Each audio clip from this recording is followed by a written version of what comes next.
Dear Alex, I'm writing to you because I need some advice. Good. I'm a 27-year-old woman who has been in a relationship with a man for a year now, and things have started to go wrong. He used to be so kind and attentive, but lately he's been disrespecting me and taking advantage of my kindness. When we first met, I was at a coffee shop trying to finish a project for work. He approached me and asked if he could share my table. I was hesitant at first, but he was charming and persistent. Okay, it is what it is, right? As long as he's good looking, that's what matters. Like, studies show that what the difference between creepy and bold is how good looking you are to the person. He approached me. I was hesitant at first, but he was charming and persistent. He told me how beautiful I was and how we had an instant connection. Okay. I was hesitant to get involved too quickly, but he wanted a fast relationship and I went along with it. Look, this is when I always tell people, anytime somebody speed things up is your chance to it's your chance to show your worth. Why? Because the person who sets the pace of where the relationship goes pretty much is the person who has, not gonna say the power, but it allows you to be nice. It allows you to be sweet and feminine and sweet to the person without showing weakness. So you could be all nice, you could be sweet, you could be complacent to him, but always control the pace of the relationship. Why? Because imagine a dude who doesn't want the poom poom too soon, right? Imagine you with a dude and you're like, here, I'm gonna give you the poom poom today, and he's like, no, not yet. I'd rather wait. It turns the power over to him, right? So it's almost like the same thing, which is it's unimaginable. It's to the point where you're even gonna think if he's gay. Hey, Misa, come here. Stop looking at stuff. You may even think he's gay as a result of that, right? So it's almost like that same thing. If you slow down the pace, you're pretty much showing him your worth as a person. People are constantly struggling to control you, getting you to act in their interests, keeping the dynamic on their terms. The only way to get the upper hand is to make your play for control more intelligent and insidious. Instead of trying to dominate the other side's every move, work to define the nature of the relationship itself. Shift the conflict to terrain of your choice, altering the pace and stakes to suit you. Maneuver to control your opponent's minds, pushing their emotional buttons and compelling them to make mistakes. If necessary, let them feel they are in control in order to get them to lower their guard. If you control the overall direction and framing of the battle, anything they do will play into your hands. But he wanted a fast relationship and I went along with it. Which fast relationship usually is a sign that maybe he has feelings for somebody else, maybe he's on the rebound, whatever that may be. But it's just not a good sign when somebody wants to speed things up. Come here, Missy. What are you fighting? In the beginning, I maintained my independence and strength. But as we got closer, I started to let down my guard, which is good. And this is the thing, right? People usually say that when you fall in love, you act out of character when you fall in love. The truth is that when you fall in love, that's when you're usually yourself the most. That's when you're usually who you really are when you fall in love. Everyone right? wears a mask in society. We pretend to be more sure of ourselves than we are. We don't want other people to glimpse that doubting self within us. In truth, our egos and personalities are much more fragile than they appear to be. They cover up feelings of confusion and emptiness. As a seducer, you must never mistake a person's appearance for the reality. In the beginning, I maintained my independence and strength, but as we got closer, I started to let down my guard. And when you let down your guard, what happens is that a lot of the times you stop updating the person in your mind. In other words, you stop adding new things to change your perception of them. When you like what you see, you usually harden the image that you have of them, and you stop adding new things. It's almost like when you get used to something, when you get used to a certain weight, right? Once you get comfortable with that weight, all of a sudden you stop using a lot of muscles because you're used to it. But the problem with that, with people, is that when we get an image of them and we feel like we understand them, we stop updating, right? That's why first impressions are so important. We stop updating them, and if it goes against the image that we have of them, we don't want to tear down that image because it takes a lot of effort to build up a new one. We rather ignore evidence that goes against what we have in our minds, all to almost like, almost in a way to preserve energy. But the problem is that people can change right in front of our eyes, and because of this bias to not want to update people in our minds consistently, their changes elude us to the point that when we end up realizing we don't love them anymore, and we see the person that we felt like we loved, we're like, oh my God, this is not the person that I used to love. How did I not see this person? It's because when you fall in love, just the image of people get hardened and crystallized, and other people can see it, but you can't. The intensity of this hardening is relative to how much you're using them to find yourself, right? So, and that's why you have to learn to find yourself within yourself, through developing a meditation practice, through learning how to be more present, through learning how to find happiness from within yourself. Because when you learn to find happiness from within yourself, you're gonna stop looking for partners to find yourself. It's like when you lack assertiveness, you then will begin to look for partners who have that assertive nature. So that's why a lot of the times you tend to see really nice girls who are pushover, and they date guys who are overly controlling. Is because that guy is their anima. That guy is their dark side. That guy fulfills the part of them that they can't fulfill for themselves.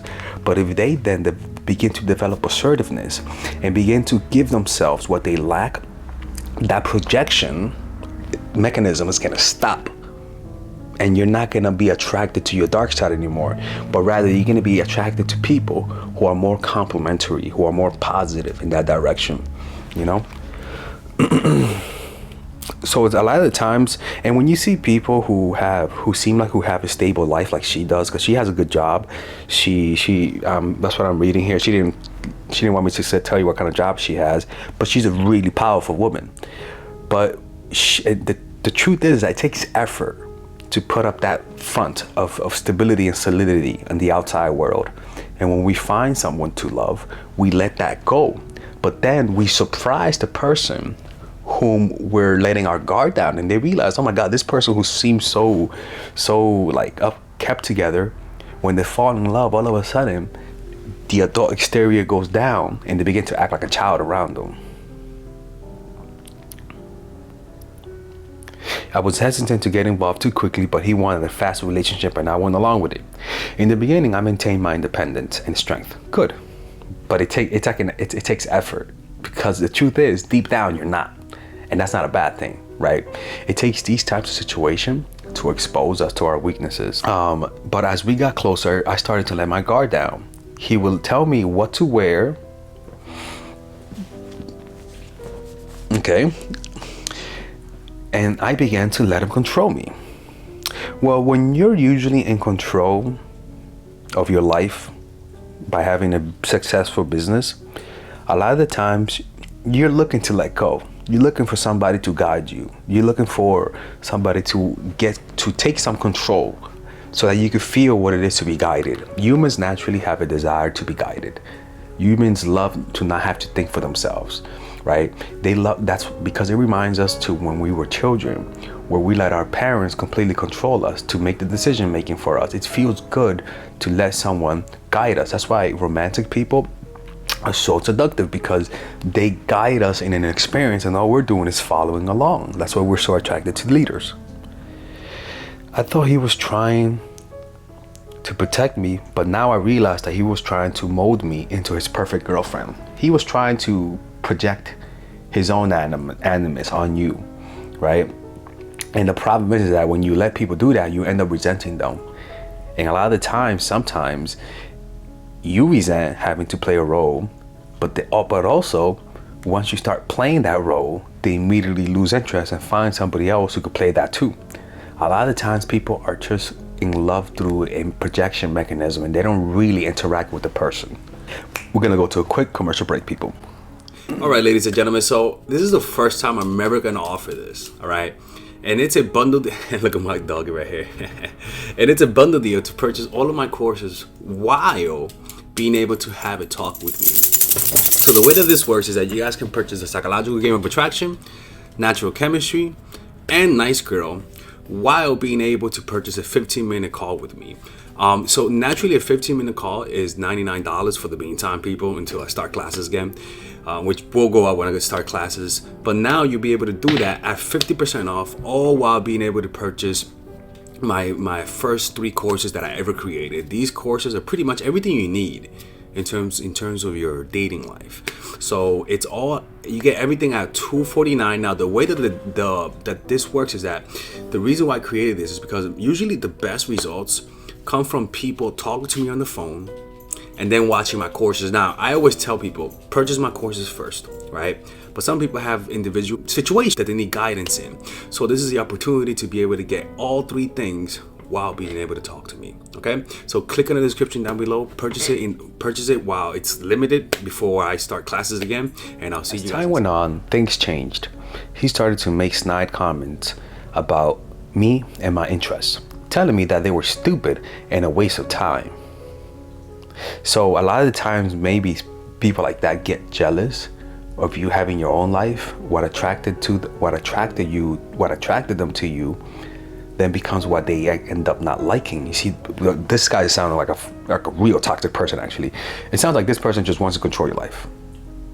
He's attracted to the independent woman, but also he's intimidated by her, and it's almost like it's a balance beam where he will never be happy. And if you try to make that, and if you try to make him happy, you're gonna end up sacrificing yourself for him, and it's a sacrifice that doesn't even last long. He will cancel plans. And by the way, when he says stupid and a waste of time, that's when you should have walked away. First of all, I mean, let's go back to this, man. Let's go back to this. When he would tell you what to wear, in my opinion, you should have put the foot down. You should have told him, no, what are you talking about? No.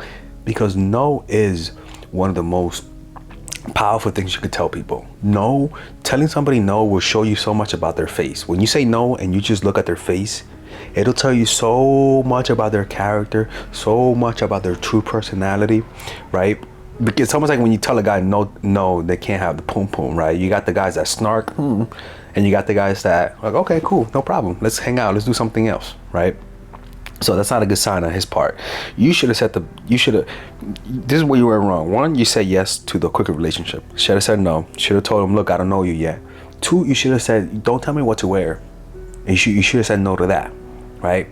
3, you should have told him, don't ever talk to me, don't ever make fun of me and about my interests. But it would have never gotten to this point. You see, sometimes we just want a relationship that's long, and we disregard a good relationship rather than a long relationship. Sometimes if it's short, it's short, but don't extend something that's not meant to be extended, because then you could end up in this situation. He will cancel plans at last minute, leaving me alone and disappointed. And I want to know, how did you react? Did you tell him about it, or did you keep it to yourself? When we were together, he was always on his phone, ignoring me and scrolling through social media. Well, you see, there are just so many moments in this story when you should have just walked away. It should have never gotten to this point, man. I don't know what to do. I still love him, but I don't feel respected and valued in the relationship anymore. I've tried talking to him about it, but he just brushes me off and tells me I'm overreacting. How can I make him understand that his behavior is hurting me? Should I give him the ultimatum and tell him that he needs to change his behavior, or else I'll leave? Or should I just walk away and try to move on? I think you should walk away. There's no saving this situation. Honestly, like, this guy is a complete narcissist. But here's the twist. Oh boy, here we go. Oh boy, I thought it was over. Last week I found out that he's been seeing another woman behind my back. I was devastated and heartbroken. I couldn't believe that the man I loved had been lying to me. In that moment, I realized that I'd been lying to myself, believing that he was a good man who loved me, but in reality, he had been lying to me the whole time. I'm not sure what to do now. Any advice or guidance could give me would be greatly appreciated. It sounds like a Fyodor Dostoevsky story, I'm not even gonna lie. Look, it's only been 1 year, so that's a good thing. It's not too long, right? This got a little bit further than it should have. Sounds like a narcissist. Sounds like a control freak. Some people, you gotta understand, you might be dealing with a Joker here. Some people cannot change. They can't change some people. Some people will never change. No matter how much you try, no matter how much you bang your head against the wall, you're not gonna change. And then sometimes that's like the most devastating part. That somebody who you care for will never change.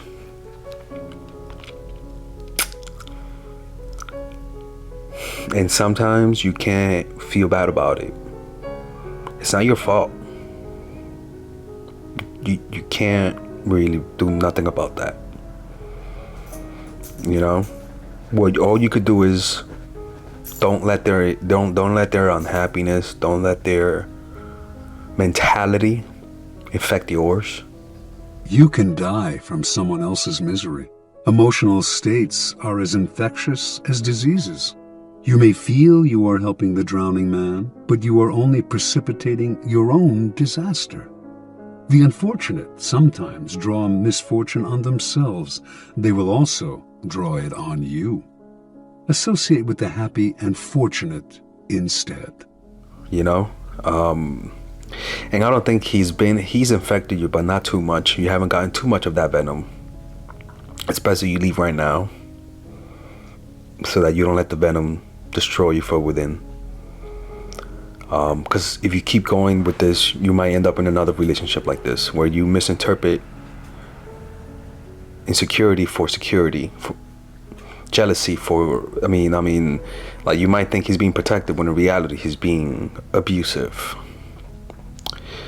And he will never understand that he's hurting you. No. You value the relationship over your respect. But it's not the end of the world. When you suspect you are in the presence of an infector, don't argue, don't try to help, don't pass the person on to your friends, or you will become enmeshed.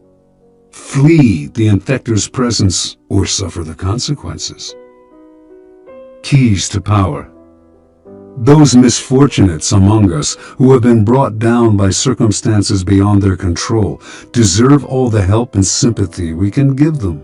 But there are others who are not born to misfortune or unhappiness, but who draw it upon themselves by their destructive actions and unsettling effect on others. It would be a great thing if we could raise them up, change their patterns, but more often than not, it is their patterns that end up getting inside and changing us. The incurably unhappy and unstable have a particularly strong infecting power, because their characters and emotions are so intense. They often present themselves as victims, making it difficult, at first, to see their miseries as self-inflicted. Before you realize the real nature of their problems, you have been infected by them. You guys don't have kids together, you guys are not married. You could just walk away from this. And the hard thing would just be, it's gonna feel like you're just kicking a habit, to be honest with you. It's not gonna be that bad. You're kicking a habit, and just like quitting cigarettes, that's what it's gonna feel like. It's gonna hurt for a few weeks, but you have to realize that if you stay with this, he'll cajole you, he'll gaslight you, he'll tell you what you want to hear. But the truth of the matter is, is that you have to walk away from this situation. There's no saving this.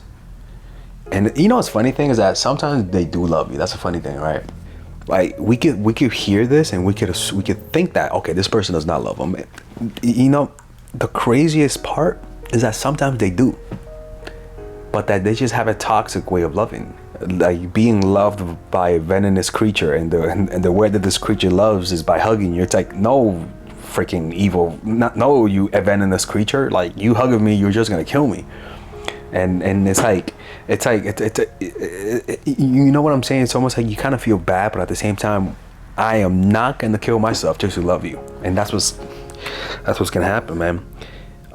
You gotta find self-love. That's what that is. You know, it's like pain sometimes is a symptom of something bad going on, and trauma. This situation revealed to you that there are some parts in you that you still need to accept, some parts in you that you still need to look inside yourself. And this is one of those situations. It's a good thing. It's not a bad thing. What already happened. Use this experience, and if you learn to let go of the situation by moving on and not holding on to the situation, it'll be a sign of growth.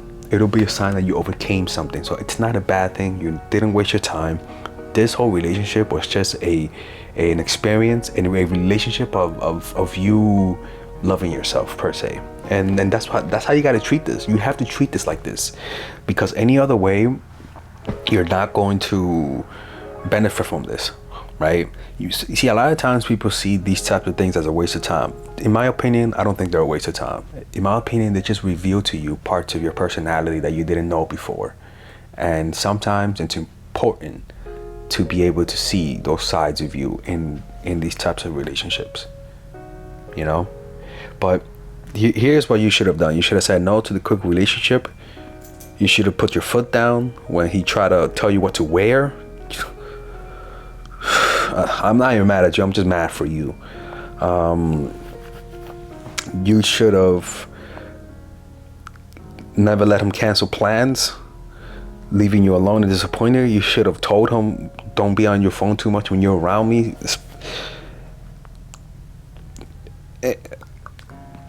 And you should have saw the red flag of him ignoring you when you were trying to talk it out with him. You seem like a pretty reasonable person, and you should have left him last week. I mean, in every step of the way, you did the wrong thing. But you know, it's tough love, but it's still love, right? You have to learn from this. It's gonna hurt. You're gonna cry. You may end up calling me on the phone too, right? But you'll get over this, man. Trust me. And develop a meditation practice. You know, like developing a meditation practice, what it does is that, you see, meditation has benefits. Meditation not only allows you to handle pain, it increases your pain tolerance, but also it reduces how long the pain lasts. So if this heartbreak without meditation is 1 out of 10, it might be out of 7. And if this situation usually took you 10 months to get over it, you might get over it in 5 months. Like rough example, right? But the point is that they don't linger too long, and you actually become resilient, where something weakens you, and then when you recover, you come out stronger, as opposed to being anti-resilient, where something hits you, and rather than coming out stronger, you actually come out more fragile, right? It makes you stronger. It's like you grow calluses in a positive way, not resentfulness, you know? But I wish you luck, man. I really do. I really do. I think you're a strong person, 27-year-old strong person. You got this. You know, you have a good career. You know, you what can you do? You know, you're not gonna get them all right, but just learn from your mistakes, okay? All right, good. Anyways, by the way, we're going to London at the end of July, so I hope you guys go there. It's gonna be a charisma seminar, and I'll see you guys next time. Bye-bye. Finally, people, Emotional Mastery is out. This is my favorite course that I've created. It took me over 3 years. This course is everything that I teach. The mindfulness aspect of this channel, the most important aspect is, and if you are needy, if you're somebody who has an insecure attachment style, or an attachment style that sabotages your relationship, if you're unable to connect with people, if you have a lot of anxiety, because I also was a needy person. I also used to chase people when they used to pull away. If you're always baited into chasing when a guy pulls away and you cannot control that pattern, if your neediness always sabotages you, if you're too hard, emotionally too hard or emotionally too soft, this course is the course for you. If you have a hard time applying the strategies that I teach and you know what you have to do, but for some reason emotionally you can't, this course is specifically made for that. And the strategies that I've learned over the last 5 years are in this course. The basic package is a 5-week course. In each week, you're gonna be able to join a WhatsApp group where you could contact me and I'll help you out through the course, and you can ask me questions and I answer those questions on Zoom, or I'll make a video and add it to the course. But the point is, this course is specifically geared towards people who feel like they need to master their emotional life. So the basic package, as we can see here, this is all of the things we're going to learn on this course. And we have 3 packages. One, we have the basic package, which is $199, and the next package, $299, which is the bronze package, where so you get the 5-week course. You get the walking meditation, the compassion meditation, the breathing meditation. These are long meditation sessions that you guys can listen to. The what's next meditation, Jesus Christ. The teachings of the Buddha, which is pretty much a 4-week. It's not going to be 4 weeks, to be honest with you. We might extend it. We might make this course longer, like even a few months, to be honest with you. But for now, this is the course. 4-week series after the course that you get, where I will be teaching you guys straight from the teachings of the Buddha. It's like Bible class, people, because I was a Bible teacher before. Or you get the platinum package, where not only do you get all of those bonuses, but also you get a complimentary one-on-one call with me at half price, along with 3 bonus meditations on top of all of the ones that you have. The bronze package $299 and the platinum package at $399. So click on the description down below to purchase it right now, and I'll see you guys inside. I swear to God, you do what this course says, neediness out the window. I am so sure you have a 14-day money back guarantee. Because if you don't like the first 2 classes, people, the first 2 classes are one of the biggest bangers in terms of like spiritual content that you'll ever see. I know that for sure. And if you don't like the first 2 classes, unfortunately, you're not gonna like the rest of the course. I'll give you your money back, no questions asked. Because if you like the first 2 classes, I know for sure everything else in that course is gonna be worth it, because they are the same quality and even better. I can promise you that, ladies and gentlemen. So click on the description down below where it says purchase emotional mastery, so that you can start with your first week and you can add yourself to the WhatsApp group, and I'll see you guys inside. I'm so excited for you.